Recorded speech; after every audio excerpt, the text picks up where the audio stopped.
Iran की Israeli और अमरीकी अहदाफ पर मीज़ाइलों और ड्रोन्स की बारिश, 37 फौजी हलाक।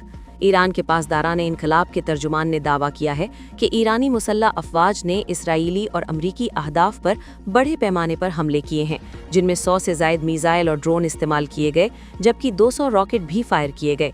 बयान के मुताबिक ये कार्रवाइयाँ इसराइली हुकूमत की फ़ौजी तंसीबात और मुबैना ठिकानों को निशाना बनाने के लिए की गईं।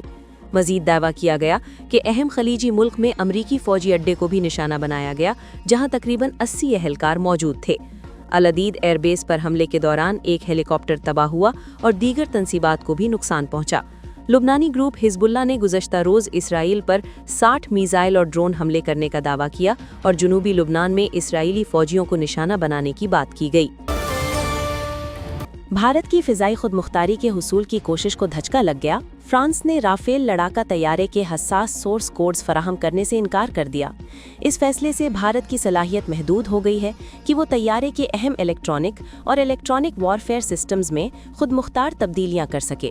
ये पेशरफ्त ऐसे वक्त सामने आई है जब भारत 114 मजीद राफेल तैयारों की खरीदारी के तकरीबन 36 अरब डॉलर के बड़े मुआहदे पर गौर कर रहा है। फ्रांसीसी हुक्काम ने राफेल के जदीद रेडार, डेटा प्रोसेसिंग यूनिट और स्पेक्ट्रा वॉरफेयर सिस्टम के सॉफ्टवेयर को इंतहाई हसास करार देते हुए इस पर मुकम्मल कंट्रोल बरकरार रखने का फैसला किया है। इस फैसले के बाद भारत को तैयारों की मकामी अपग्रेडेशन और खुदमुख्तार निज़ाम की तैयारी में रुकावट का सामना हो सकता है, जबकि फ्रांस ने अपनी तकनीकी बरतरी और सॉफ्टवेयर पर कंट्रोल को यकीनी बनाया है। मशरिक़ वुस्ता की जंग में नया मोड़, अमरीकी टेक कंपनियां बराह रास्त निशाने पर। क्या अमरीका अपने इत्तेहादियों को तहफ़्फ़ुज़ देने की सलाहियत खो चुका है? बहरीन, हम्माला में बटेल्को हेडक्वार्टर्स पर ईरानी मिसाइल हमला, अमरीकी टेक कंपनी पर पहला बड़ा वार। बहरीन के इलाके हम्माला में वाक़े मुल्क की सबसे बड़ी टेलीकम्युनिकेशन कंपनी बटेल्को यानी बहरीन टेलीकम्युनिकेशन कंपनी के हेडक्वार्टर्स को ईरानी मिसाइलों ने बराह रास्त निशाना बनाया है।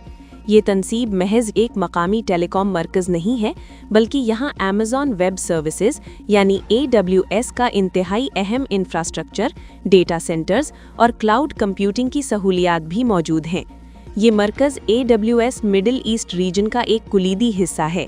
ये ईरान की जानिब से अमरीकी तजारती और टेक मफादात को निशाना बनाने के ऐलान के बाद किसी बड़ी अमरीकी कंपनी पर पहला बराह रास्त हमला मालूम होता है।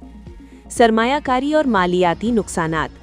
बहरीन में AWS की मौजूदगी अरबों डॉलर की सरमायाकारी की अक्कास है। 2019 में लॉन्च होने वाले इस मंसूबे पर 500 मिलियन से 1.5 बिलियन डॉलर तक की लागत आई थी। इस हमले के नतीजे में मरम्मत और आलात की तब्दीली पर करोड़ों डॉलर के फौरी अखराजात आएंगे। सर्विस की मुअत्तली से अमेज़न और उसके आलमी क्लाइंट्स को भारी माली नुकसान का सामना करना पड़ेगा। ये इंफ्रास्ट्रक्चर खलीज के बड़े बैंकों, सरकारी एजेंसियों और बड़े कारोबारी इदारों की डिजिटल रीढ़ की हड्डी की हैसियत रखता है। ईरान ने इन मईशतों के डिजिटल मरकज़ पर ज़रब लगाई है, जो खित्ते में अमरीकी पॉलिसियों की हामी समझी जाती हैं।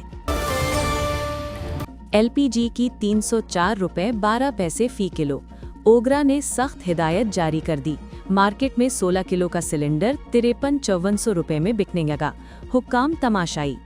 Oil and gas regulatory authority OGRA ने मुल्क भर के चीफ सेक्रेटरीज और मार्केटिंग कंपनियों को हिदायत जारी करते हुए LPG की कीमत 304 रुपये 12 पैसे फ़ी किलो मुकर्ररा निर्ख पर फ़रोख्त को यकीनी बनाने का हुक्म दिया है। एलामिये के मुताबिक किसी भी जगह LPG महंगे दामों फ़रोख्त होने की सूरत में सख्त कार्रवाई अमल में लाई जाएगी। ओगरा ने वाज़ेह किया कि सार्फिन को मुकर्ररा कीमत पर फराहमी यकीनी बनाना मुतल्लिका इदारों की जिम्मेदारी है, जबकि खिलाफ वर्जी करने वालों के खिलाफ कानूनी इक़दामात किए जाएंगे ताकि अवाम को रिलीफ फराहम किया जा सके।